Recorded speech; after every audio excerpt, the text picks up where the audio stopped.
happy people, it's Lex and Riot alive on arrival at our new camp spot. As some of you may know from my last video, we had a little bit of a mouse situation in the bed of the truck, which seems to have been remedied, thank God. However, I am going to be plugging the holes of where the fifth wheel used to be in this truck with steel wool. The fire pit at this new camp spot is in a sad state of affairs, so we are going to do a little backyard remodel today. Riot, sit. Okay.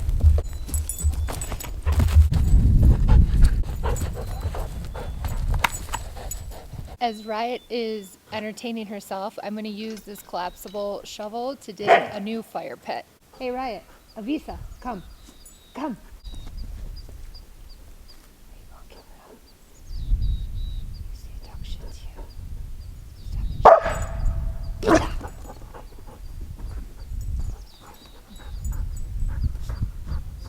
Inside every mind, if you look, you will find there's a child who never grew old, who sings to the trees.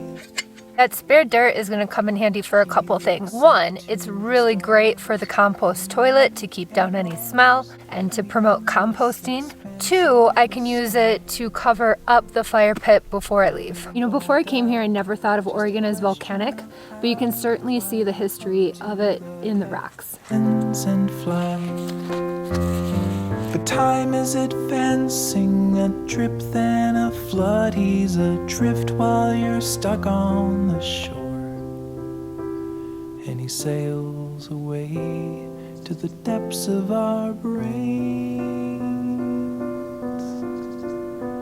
and we can't seem to dream anymore. In order to have some cell phone reception, I did come to a forest that isn't that far outside of a bigger town in Oregon, which means, you know, you're going to find a little bit of trash depending on what campsite you choose. This one is not that bad, but there is some glass and cigarette butts and, you know, shell casings and whatever. A lot of it is in this fire pit, which is one of the reasons I wanted to redo the fire pit. So I moved it kind of all into the center here, and we're just going to bury it. Out on a hike the other day, a sheriff stopped me and Riot, and he was super pleasant. Just like people, 99.9% of law enforcement are really good. And maybe I'm a little biased because my best friend is a Chicago cop, but I've never run into a problem.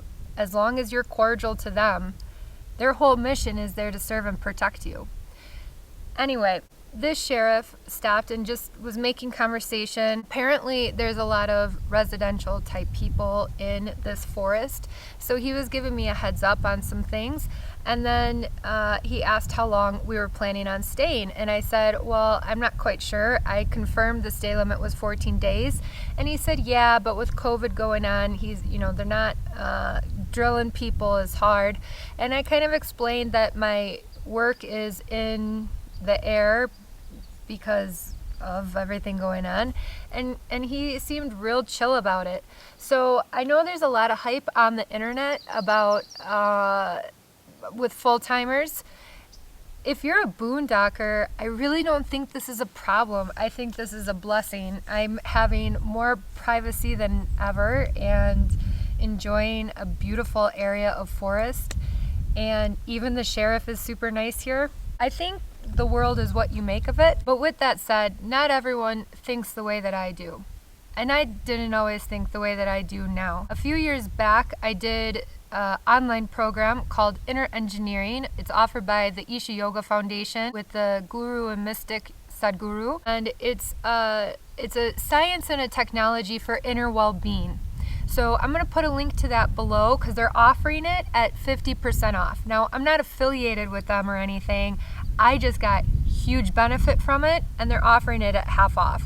They also have a free introductory webinar, which I would really recommend you exploring. It's free, and what else are you doing right now anyway? Riot and I hope that you found this video helpful, or at the very least, entertaining. If you did, please like and subscribe. And until next time, have a riot.